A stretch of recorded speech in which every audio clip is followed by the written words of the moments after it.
Okay, and we're back at the Lincoln Dinner, and so we're still interviewing different executive guests that we have here, and it's been an exciting evening. And right now we have Eileen Bruskewitz to be our guest, and she is running for a county executive and has just gone through the primary. So Eileen, congratulations. Thanks very much. On your good news. Thank you. And now we just have to get elected. That's right. That's the next step. April the 5th is the election. April the 5th. Okay, so what is the plan to get elected? Can you tell us what you've got in store? I've got 11 years as a Dane County Supervisor, so I'm very familiar with the county issues.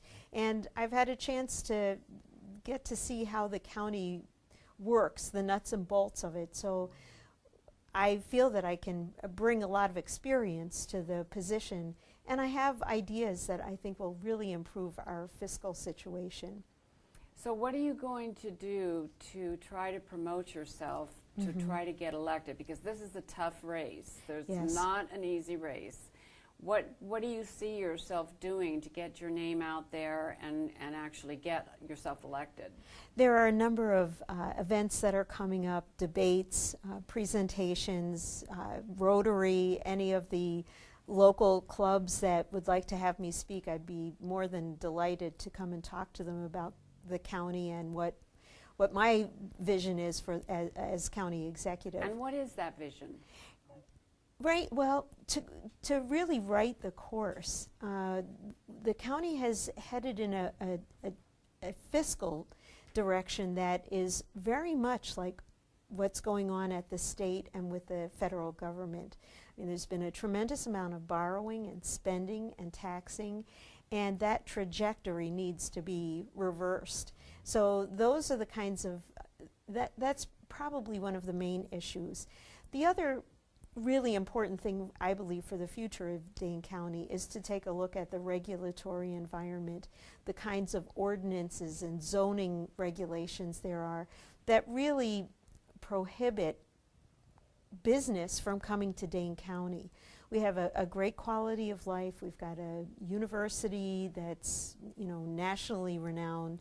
We've got a beautiful environment. People love to live in Dane County. But we haven't been able to bring the kinds of jobs here that will sustain us over time. I mean, I know so many young people that graduate from our schools and from our universities, but they can't find the kinds of jobs that they want to find. And so that's what I would be doing, is that job creation initiatives. But I really do believe in the private sector. I believe in business. I believe in the business community. We have tremendous talent out there, and we need to bring them in as real partners in job creation. County, it doesn't do it. Government doesn't create jobs. It's the private sector, and we need to let them shine. Right. Well, there's a lot of places in the county that don't want to grow. Correct. They want to stay very rural. And what will you do about that? The kinds of businesses that have come to Dane County historically have been clean businesses. And I think that's a tradition that I think is a good one. In fact, most businesses now are subject to environmental protection laws anyway. So what people weren't doing voluntarily, now they have to do. And I think business wants to be a good partner in, developing, but doing it in an environmentally sensitive way. There are ways to do this. In most cases, people who have been opposed to growth and development are under the assumption that by having growth and development, we're going to pollute the environment. I don't believe that's true. We've seen it with the businesses that have come. We just want to make that more available to people, the entrepreneurs and other businesses that want to come here to Dane County. So you just want to make sure you're getting clean, environmentally sound businesses in. But then there's those little villages like DeForest and areas like that just seem to want to just stay rural, and it's very tough to break through that that mindset.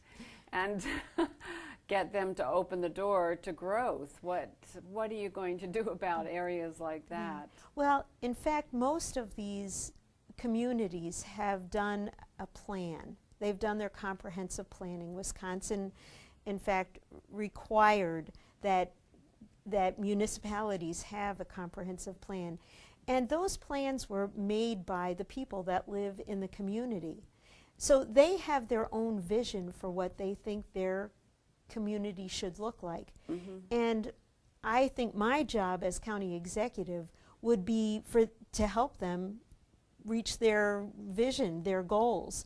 And so most of the communities, and again, I'm a supervisor right now and I represent Westport and Wanakee, we have our comprehensive plans, which include environmental protection, it includes growth areas, increased residential areas where we want our schools. So these comprehensive plans, while some oppose them, really did serve, I think, a good purpose. And now we can act on them because I think they were thoughtfully done. The board members that you would be serving with are mostly liberal, wouldn't they be? Right, the county board is pretty much like 14 liberals and 25 conservatives. It's it is. Yeah, so there is more of a it's a more conservative block of supervisors, and you know, we tend to be the people who want to see the fiscal responsibility and accountability.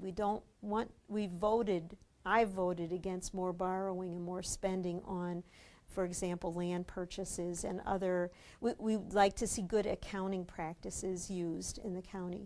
So I know that most of the resolutions and the ordinances that go through the county board actually are passed unanimously or with just a little bit of dissent. But the big issues, things like shoreland zoning, where people that live 1,000 feet from a lake or 300 feet from a river or stream would have many of their property rights taken away. Those are the kinds of things that I've opposed. The power of the county executive is not only in writing the budget, but also the county executive has veto powers. So if some of these more what I believe are overly far-reaching regulations, the county executive can veto them, and that's a very important way of stopping some of the more onerous regulations. And I would also say that many of the county committees are made up of volunteers, and the county executive appoints those volunteers. I would be looking for volunteers that have good business background, that are more analytical in their thinking and not so much agenda driven. And I think we'll see a much better outcome for the legislation that goes through the county board. So if you had to pinpoint what your influence would be on the board, what would you say that it would be? Yeah, the primary influence is writing the budget. And that, right now we look at what's called, it's an incremental budget. We see whatever we had last year, what do we add to it this year? And I think we have to go back and do more of a zero-based budgeting. So start from zero and just build the budget. That's something that I would like to implement. And that's what the county executive can do. These appointments to committees and commissions, we need really clear thinking, not so much agenda-driven, but analytical thinking, analytical people, that kind of mindset.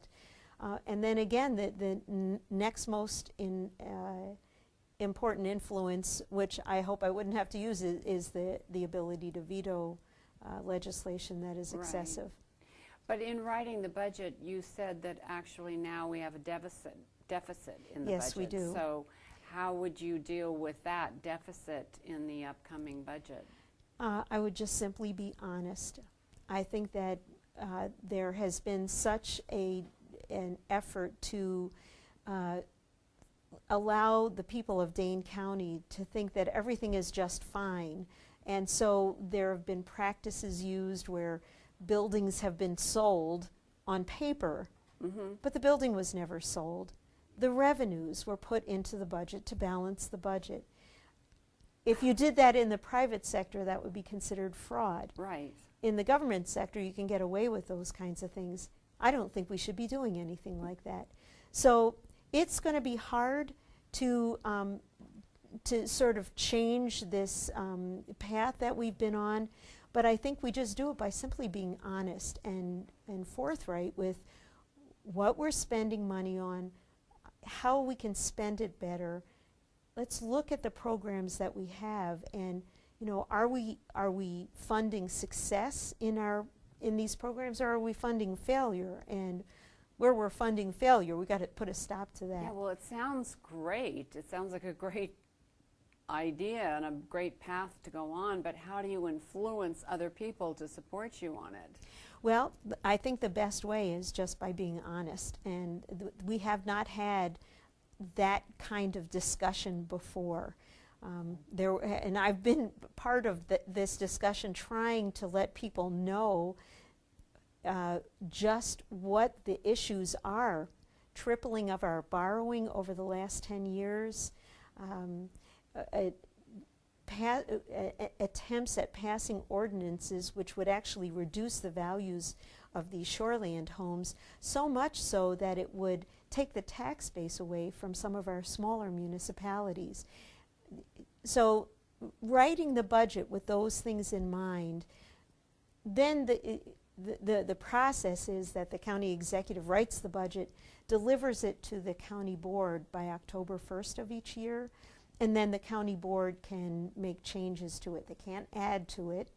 So my goal would be to put a budget together that doesn't have a tax increase. And then the county board may want to make changes to it, but the most important thing is that it would be more accountable to the taxpayers than it has been in many years. Okay, so honesty is the best policy. In my book it is, yes. Okay, Eileen Bruskewitz. Thank you so much for coming in. Okay. All right, and thank you for being here on Who's Right. Good evening.